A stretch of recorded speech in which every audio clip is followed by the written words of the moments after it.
HM घाटमाता news.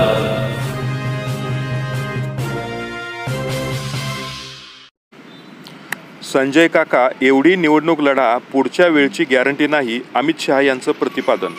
Sangli Lok Sabha मतदारसंघाचे भाजप उमेदवार संजय काका पाटील यांच्या प्रचारार्थ गृहमंत्री अमित शहा विटा येथे आले होते। यावेळी बोलताना अमित शहा म्हणाले, मोदी सरकारने महिलांसाठी 33% आरक्षण दिलं आहे।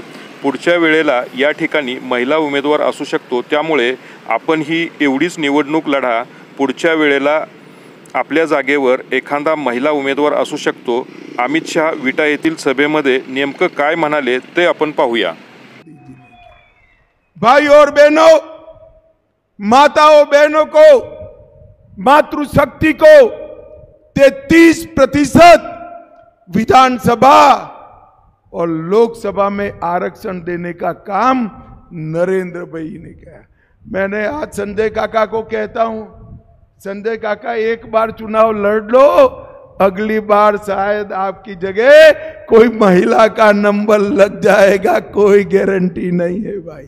33% आरक्षण मातृशक्ति को देने का काम नरेंद्र मोदी जी ने किया।